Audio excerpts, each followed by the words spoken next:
In a week where the Federal Reserve held rates steady and played it safe, the real story isn't what they did, it's what they can't do.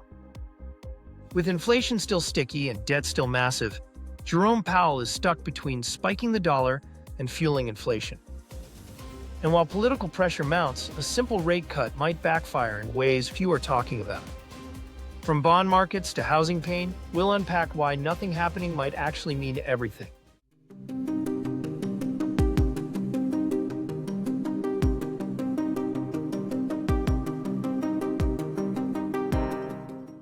Thing number two, Gary, we're talking about the Fed meeting.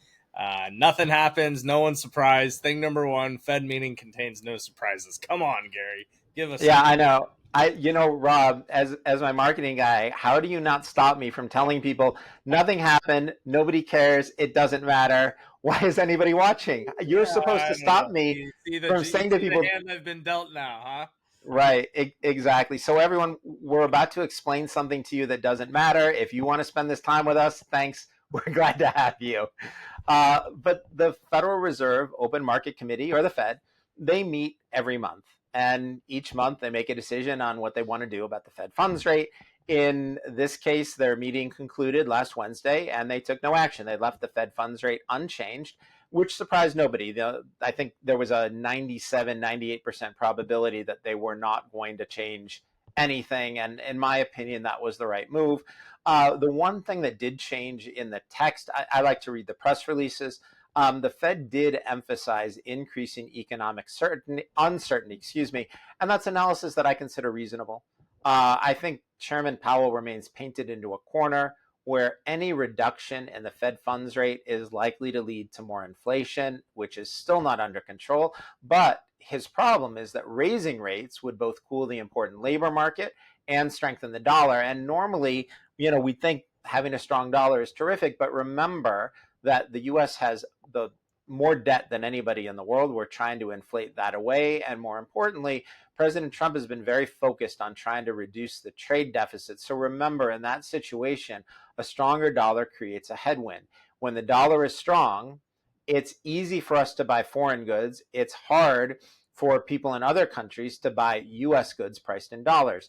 A weaker dollar will make imports more expensive and will make our exports less expensive to our trading partners. So if we haven't been nearly as apoplectic about potential tariffs as most people have been, but in this situation, a stronger dollar would be working against President Trump's current policy desires. And so, that's why it's very difficult for the Fed to either raise rates or lower them.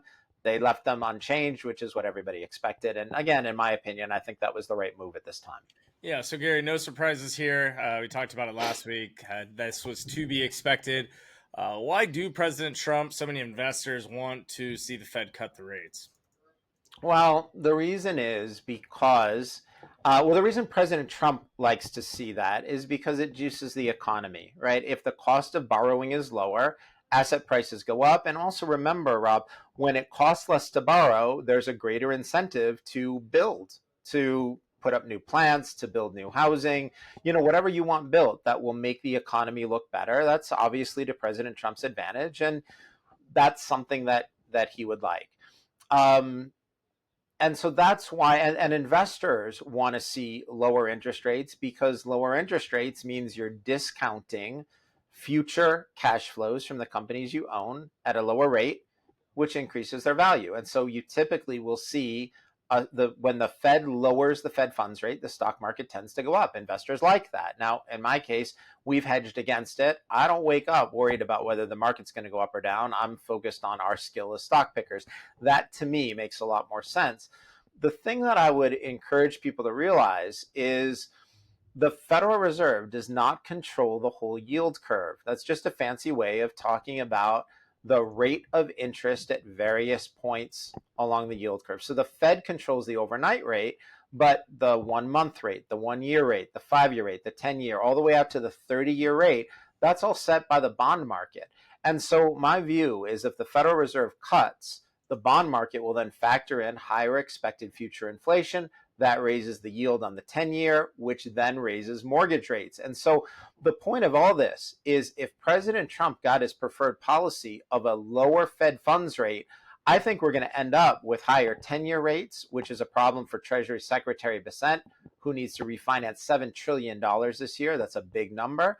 We're going to have higher mortgage rates. Basically, I think President Trump's criticism of Chairman Powell has been valid, and I think Chairman Powell ignoring President Trump has been the right move. This is, again, one of those things where, depending on your point of view, you could say everybody's right, or our point of view is everybody in this matter is wrong.